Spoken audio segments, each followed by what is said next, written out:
السلام عليكم ورحمة الله تعالى وبركاته. أهلا بكم في قناة ديليس لندا. اليوم جيتكم بوصفة هي وصفة الطاجين الزيتون. واش رايحين نحتاجو في الوصفة تاعنا تاع اليوم؟ نحتاجو زيتون أخضر. أنا هنا حطيته في كمية من الماء، حطيت معاه قطع من الليمون، ورايحة نحطه على نار هادئة حتى يسيب الملح تاعو. يعني ما نجموش نحطوه كيما هكا، يعني في الطاجين تاعنا سينو يكون مازال حاكم هذيك الكمية تاعو تاع الملح. نروح نحطوه على نار هادئة. واش رايحين نحتاجو كذلك؟ نحتاجو قطع من الدجاج،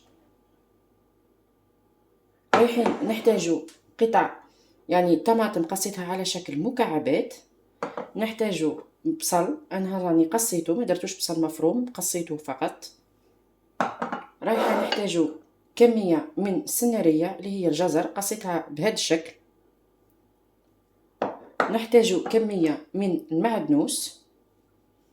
نروحوا للتوابل. واش رايحين نحتاجو كميه من الفلفل الاسود، نحتاجو كميه من راس الحانوت. راس الحانوت يعني الناس اللي تتسائل واش هو راس الحانوت، هي مجموعه من التوابل، يعني خلطه التوابل نسميوها راس الحانوت. وهذوما يعني راهم توابل تاع الدجاج. ورايحين نحتاجو كميه من الملح والماء باه نمرقوا به. نروح نشوفوا مع بعضنا كيفيه التحضير.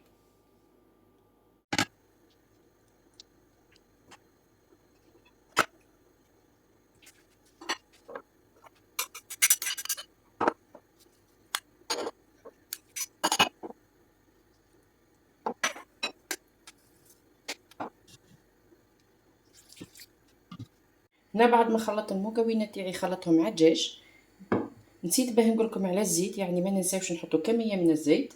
واش يبقى لنا؟ تبقى لنا التوابل والجزر نحطهم فيما بعد. دوك نروحوا نحطوا البلا تاعنا نحطوه على النار ونخليوه حتى يتقلى، المكونات تتقلى مع الدجاج، ونرجع لكم فيما بعد. يعني هنا كما قاعدين تشوفوا خليت الزيتون فوق النار يسيب الملح تاعو. نروحوا نشوفوا الدجاج بعد ما حطيته على النار، يكون البصل تاعي داب، الطماطم تاعي المكعبات اللي حطيتها دابت. واش نروحو نديرو؟ درك نروحو نحطو التوابل. يعني المره الاولى خليته غير بالملح، درك نروحو نحطولو التوابل. الملح ما كتروش الملح باسكو من بعد رايحين نحطو الزيتون، يعني مهما ان غالينا الزيتون ما رايح يبقى محافظ على نسبه من الملح تاعو. ما كتروش الملح مع الدجاج باه ما تجيناش يعني الاكل تاعنا ما يجيش مالح. نروح نحطو شويه تاع الماء. هنا راني زدت الجزر،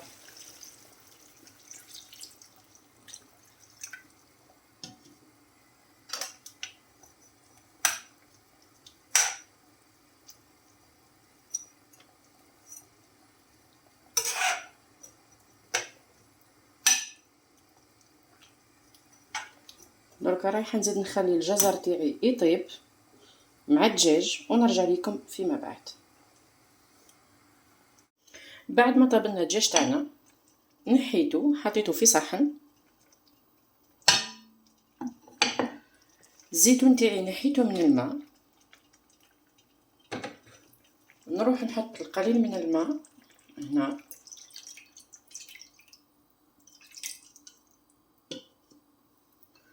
حطيت قرن طحار نروح نحطه، ودرك نروح نضيف الزيتون تاعي في المرق ونرجع لكم فيما بعد.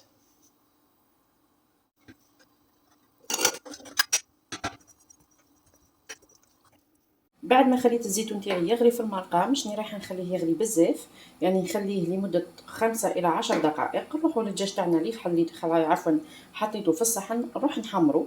نحب نحمرو في زيت عادي في المقله، ولا نحب نحطه في الفرن.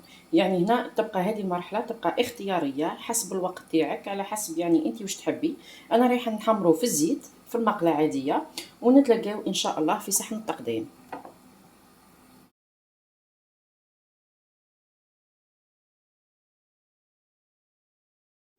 هذا الشكل النهائي تاعي تاع الوصفة تاع اليوم، قدمتها بشوية بطاطا مقلية، نتمنى انها تنال اعجابكم. لا عجبتكم ما تنسونيش في ابوني وفي جيم فضلا منكم وليس امرا. والسلام عليكم ورحمة الله تعالى وبركاته. نتلاقاو ان شاء الله في وصفة اخرى باذن الله.